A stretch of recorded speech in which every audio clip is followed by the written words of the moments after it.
a man who is self-taught has a fool for a teacher.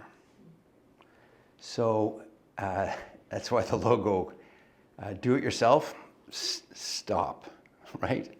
I used to work for my father off and on growing up, and one of my jobs was I did all the accounting, bank reconciliation statements, etc. So in the office, I used to borrow his head designer's calculator with the paper. Anyway, and there was a sign posted. It was about this big, and said, "A very wise designer once said, never do anything someone else can do, especially if they can do it better."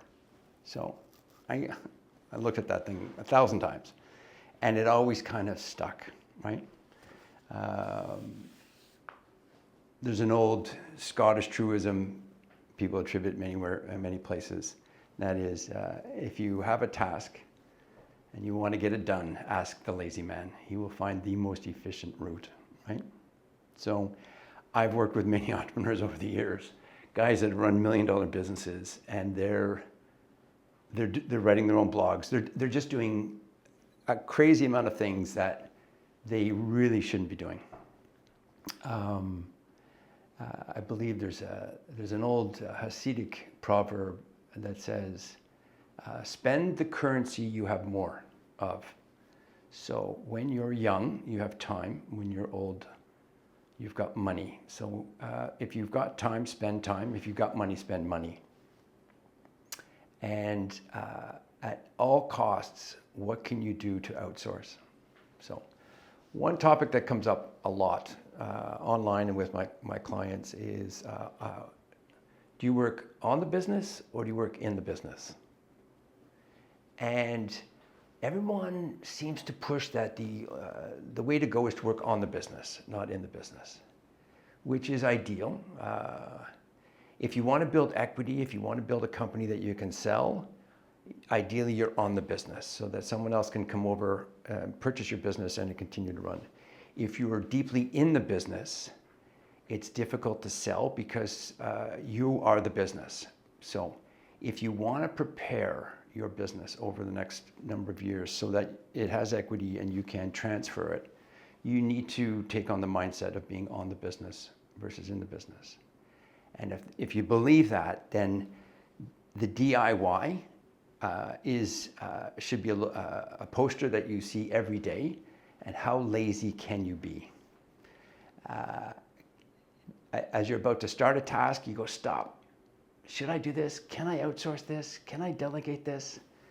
Try, and as my father would say, be as lazy as you dare to be, right? I think if I had to have an accompanying logo to this, the mascot for business would be a sloth. Try not to do anything. It's really difficult. But as you get older and you run out of time and you build more money, it makes more sense. I had one guy I worked with years ago, real estate developer. He lived in a hotel in Victoria full-time because it was cheaper for him to live in a hotel. He could park his car, his meals were sent, his dry cleaning was done. He never had to make up his room. And the numbers made sense, even though it was crazy considering he renting an apartment. It was efficient for him that he outsourced all of his day-to-day, that he could do more business by living in a hotel, and it made great sense. So again, on the business, in the business, DIY. Now,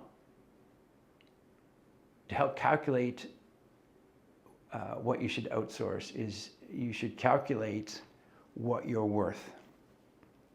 So if you're worth $100,000 a year, a quick calculation, that's $50 an hour, right? So if there's any task that comes up, cutting your lawn, building a website, running an errand, whatever it is, just put it down that would you pay someone $50 an hour to run that errand? And there's many, many nickel and dime things you're going, no, there's no way I would do that. There's no way. I would not pay. If someone came to me and said, well, you're paying with your time, so time is money. So outsource and be lazy.